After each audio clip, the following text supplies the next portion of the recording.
Olá, eu sou o professor Bira, responsável pela disciplina Pedagogia do Esporte. Hoje vamos conhecer, discutir, refletir e entender as questões relacionadas ao conceito, ao termo esporte. Manuel Tubino nos traz que o termo esporte vem do século XIV, quando os marinheiros usavam uma expressão desportar-se, que significava sair do porto para praticar atividades físicas.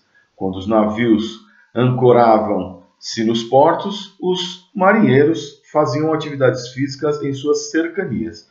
Daí o termo desportar-se vem instituído. Muito bem, há uma discussão entre a diferença ou a semelhança do termo desporto com o termo esporte. Na verdade, não há diferença, ambos têm o mesmo significado. O Brasil adota de maneira mais efetiva e mais usual o termo esporte. O termo desporto ele é mais utilizado na língua portuguesa de Portugal.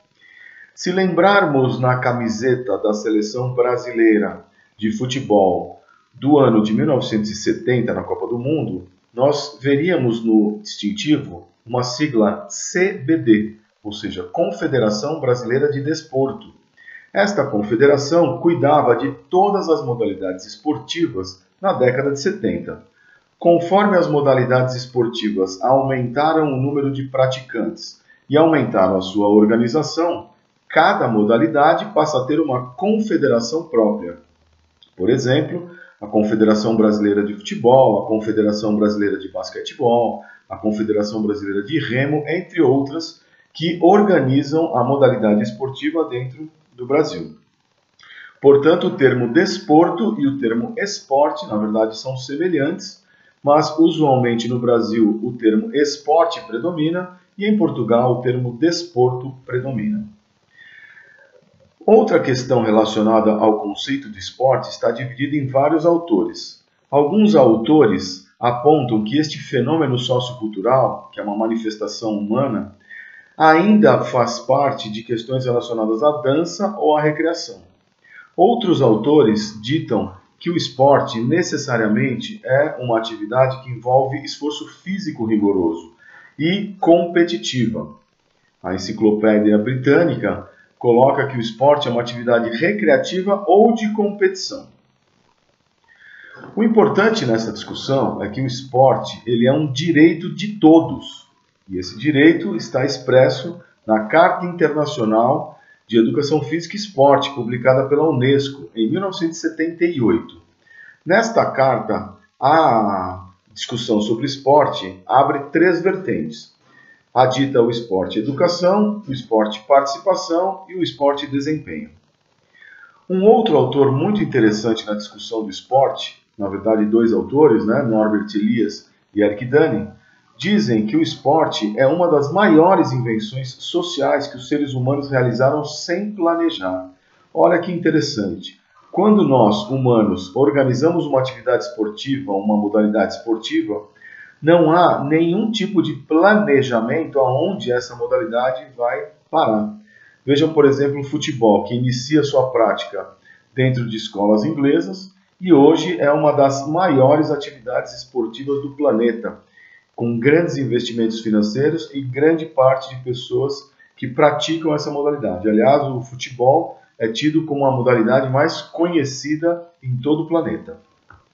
Além disso, o esporte ele tem uma relação direta com as sociedades, ou seja, ele modifica algumas sociedades e as sociedades também se modificam a partir das práticas esportivas. Um exemplo clássico é o próprio Brasil, que tem uma identidade muito grande com uma modalidade esportiva, no caso o futebol, os Estados Unidos, que tem uma relação muito forte com o basquetebol e assim por diante. Portanto, o esporte ele tem uma força tamanha que influencia a criação, a modificação e os significados das diferentes sociedades. Existe ainda uma diferença entre o esporte dito moderno e o esporte antigo, ou esporte tradicional. Para que possamos identificar o esporte moderno, existem três questões que são importantíssimas para que o esporte seja considerado moderno. A primeira delas é a autonomização do campo esportivo em relação a outros campos sociais, como, por exemplo, os campos da religião e os rituais, que aparecem a partir da constituição de locais específicos para essas práticas, como, por exemplo, estádios, ginásios e outros. Ou seja, no esporte moderno já existem locais próprios para as práticas esportivas.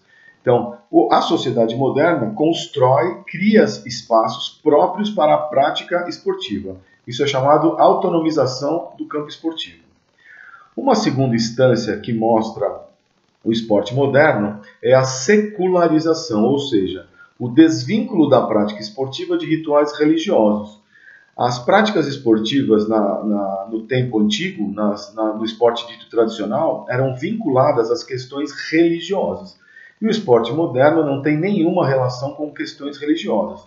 Ele tem um calendário próprio, ele tem pessoas específicas, exclusivas, que atuam com o esporte sem relação nenhuma com questões religiosas.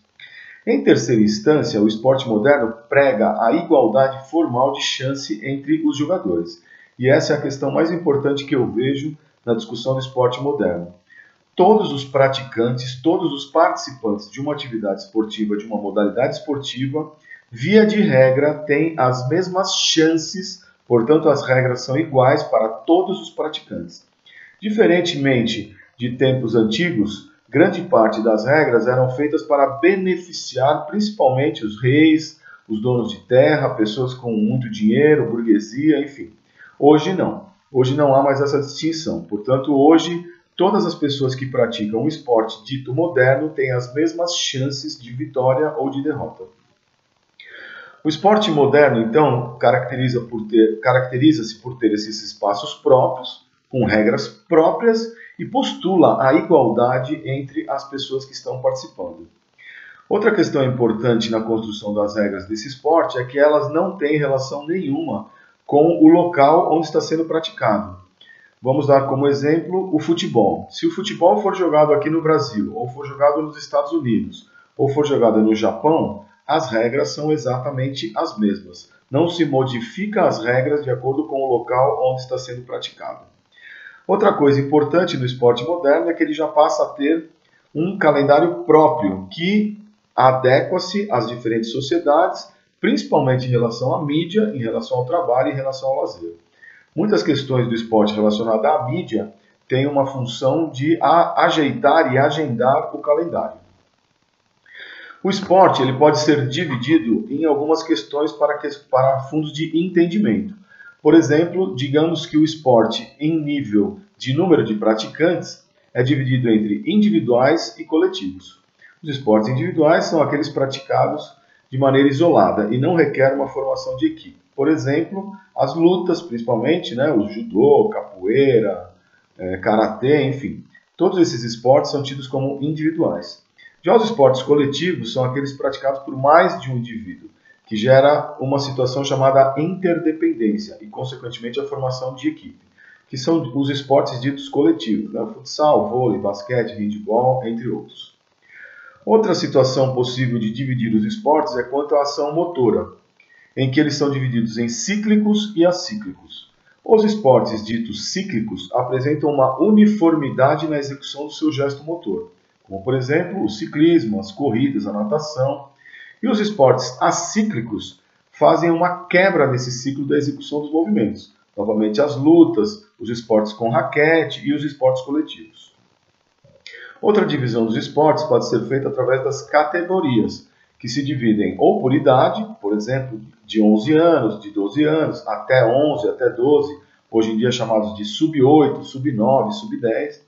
Podem ser divididas as categorias por peso, por exemplo, peso de 50 a 55 quilos, de 56 a 60 e assim por diante, ou por faixa ou cordão, por exemplo, faixa azul, faixa roxa, faixa amarela, faixa preta, enfim.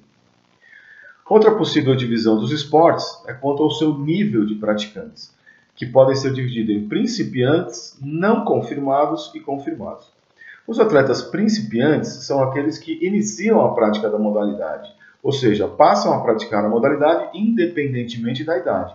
Uma pessoa, ela com qualquer idade que começa a praticar uma modalidade esportiva, é considerada principiante. Os atletas não confirmados são aqueles que treinam ou praticam uma modalidade, mas não têm como prática a sua atividade profissional, ou seja, Eles treinam, melhoram sua performance, mas não vivem dessa prática da modalidade. Eles simplesmente a praticam sem viver como atividade profissional. Já os atletas confirmados são aqueles que praticam a modalidade e se dedicam exclusivamente a essa prática, ou seja, são os atletas ditos profissionais. Esses atletas vivem dessa prática esportiva, tendo normalmente remuneração para isso.